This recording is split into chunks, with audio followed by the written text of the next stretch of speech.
യുപിയിലെ വിദ്യാർത്ഥികൾക്ക് ഏതായാലും കുശാലാണ് കാര്യങ്ങൾ. കഷ്ടപ്പെട്ടിരുന്നു പഠിച്ച് പരീക്ഷ എഴുതേണ്ട, പകരം ജയ് ശ്രീറാം എന്നെഴുതി വെച്ചാൽ മതി ഉത്തരക്കടലാസിൽ. പറഞ്ഞു വരുന്നത് ഉത്തർപ്രദേശിൽ നടന്ന ഒരു സംഭവത്തെ കുറിച്ചാണ്.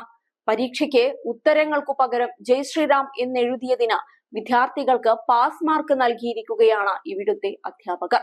ഉത്തർപ്രദേശിലെ സർക്കാർ സർവകലാശാലയായ ജോൺപൂരിലെ വീർ ബഹദൂർ സിംഗ് പൂർവാഞ്ചൽ യൂണിവേഴ്സിറ്റിയിലാണ് സംഭവം. വിദ്യാർത്ഥികളുടെ പരാതിയിൽ 2 അധ്യാപകരെ സർവകലാശാല അധികൃതർ സസ്പെൻഡ് ചെയ്തു. VBSP സർവകലാശാലയിൽ വിദ്യാർത്ഥിയായിരുന്ന ദിവ്യാൻഷു സിംഗ് എന്ന യുവാവിന്റെ വിവരാവകാശ അപേക്ഷയിലാണ് പരീക്ഷാ തട്ടിപ്പ് വെളിച്ചത്തായത്. 2023 ഫാർമസി ബിരുദ ബാച്ചിലെ ആദ്യവർഷ ബിരുദ വിദ്യാർത്ഥികളുടെ ഉത്തരക്കടലാസുകൾ പുനർമൂല്യനിർണയം നടത്തണമെന്നാവശ്യപ്പെട്ടായിരുന്നു ദിവ്യാൻഷു അപേക്ഷ നൽകിയത്. 18 വിദ്യാർത്ഥികളുടെ റോൾ നമ്പറുകൾ ഉൾപ്പെടെ നൽകിയായിരുന്നു RTI അപേക്ഷ. അധ്യാപകരായ വിനയ് വർമ്മ, ആശിഷ് ഗുപ്ത എന്നിവർ കോഴ വാങ്ങി വിദ്യാർത്ഥികൾക്ക് പാസ് മാർക്ക് നൽകിയെന്ന് ദിവ്യാൻഷു ആരോപിച്ചു. ഇക്കാര്യം ചൂണ്ടിക്കാട്ടി സത്യവാങ്മൂലത്തിനോടൊപ്പം സർവകലാശാലയ്ക്കും സംസ്ഥാന ഗവർണർക്കും പരാതി നൽകുകയും ചെയ്തു. തുടർന്ന് നടത്തിയ പരിശോധനയിലാണ് തട്ടിപ്പ് പുറത്തുവരുന്നത്. ഉത്തരക്കടലാസിൽ അറിയാത്ത ഉത്തരത്തിനു നേരെ ജയ് ശ്രീറാം എന്നെഴുതിയ വിദ്യാർത്ഥികളെയാണ് പാസ് മാർക്ക് നൽകി വിജയിപ്പിച്ചിരിക്കുന്നത്.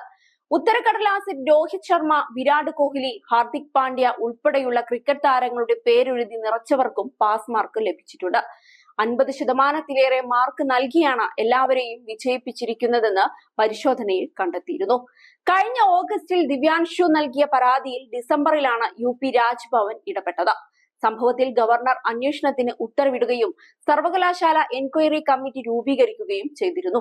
തുടർന്ന് വിവാദ ഉത്തരക്കടലാസുകൾ സ്ക്രൂട്ടിനി കമ്മിറ്റി വീണ്ടും പുനർമൂല്യനിർണയം നടത്തി നോക്കിയപ്പോഴാണ് മാർക്കുദാന തട്ടിപ്പിന്റെ വിവരങ്ങൾ പുറത്താകുന്നത്. നേരത്തെ അധ്യാപകർ 50% മാർക്ക് നൽകിയ പലർക്കും അതിന് അർഹതയില്ലെന്നു മാത്രമല്ല, മാർക്കിൽ വലിയ അന്തരവും കണ്ടെത്തി. 18 പേരിൽ 2 പേരുടെ മാർക്ക് യഥാക്രമം 52-ൽ നിന്നും 34-ൽ നിന്നും 0-ഉം 4-ഉമായാണ് പുനർമൂല്യനിർണയത്തിൽ കുറഞ്ഞത്. തുടർന്ന് അധ്യാപകർക്കെതിരെ ശക്തമായ നടപടി സ്വീകരിക്കാൻ അന്വേഷണ സമിതി ഉത്തരവിടുകയും ചെയ്തു. സമിതിയുടെ നിർദ്ദേശപ്രകാരം കുറ്റവാളികളായ 2 അധ്യാപകരെയും സസ്പെൻഡ് ചെയ്തതായി VBSPU vice chancellor Vandana Singh പ്രതികരിച്ചു. അന്വേഷണ സമിതിയുടെ കണ്ടെത്തലുമായി ബന്ധപ്പെട്ട വിവരങ്ങൾ രാജ്ഭവന് കൈമാറിയിട്ടുണ്ടെന്നും ഗവർണർ തുടർ നടപടികൾ സ്വീകരിക്കുമെന്നും അവർ പറഞ്ഞു. കുറ്റവാളികളിലൊരാളായ വിനയ് വർമ്മയുടെ പേരിൽ പരീക്ഷാ ക്രമക്കേടിന് നേരത്തെയും കേസ് നിലവിലുണ്ട്. ഇതേ തുടർന്ന് ഭരണ ചുമതലകളിൽ നിന്ന് ഇയാളെ നീക്കം ചെയ്യുകയും ചെയ്തിരുന്നു. ഊണിലും ഉറക്കത്തിലും ജയ് ശ്രീറാം വിളികളാണ് ഇവിടുത്തെ BJP പ്രവർത്തകരുടെ വായിൽ നിന്നും കേൾക്കുന്നത്. മുൻപൊരിക്കൽ മധ്യപ്രദേശിൽ മുസ്ലിം ബാലനെ പൂർണ്ണ നഗ്നനാക്കി ജയ് ശ്രീറാം വിളിപ്പിച്ചിരുന്നു. ഇൻഡോറിൽ നടന്ന സംഭവത്തിന്റെ വീഡിയോ സമൂഹ മാധ്യമങ്ങളിൽ പ്രചരിച്ചതോടെ പ്രായപൂർത്തിയാകാത്ത 3 പേരാണ് അന്ന് അറസ്റ്റിലായത്. കുട്ടിയുടെ വസ്ത്രം പൂർണ്ണമായി അഴിപ്പിച്ചു. പാകിസ്ഥാൻ മുർദാബാദ് എന്ന് വിളിക്കാൻ ആവശ്യപ്പെടുകയും ചെയ്തിരുന്നു. മാതാപിതാക്കൾ കുട്ടിയെ കൂട്ടി തൊട്ടടുത്തുള്ള പോലീസ് സ്റ്റേഷനിലെത്തി പരാതി നൽകുകയായിരുന്നു. കേസെടുത്ത് അന്വേഷണം ആരംഭിച്ച പോലീസ് പ്രതികളെ ഉടൻ തന്നെ പിടികൂടുകയും ചെയ്തു. പരസ്പരം പരിചയമുള്ളവരാണ് ഇരയും പ്രതികളുമെന്നാണ് പോലീസ് അന്ന് പറഞ്ഞത്. എന്തൊരു അന്ധമായ ചിന്തകളാണ് ഈ രാജ്യത്ത് നിലനിൽക്കുന്നത്.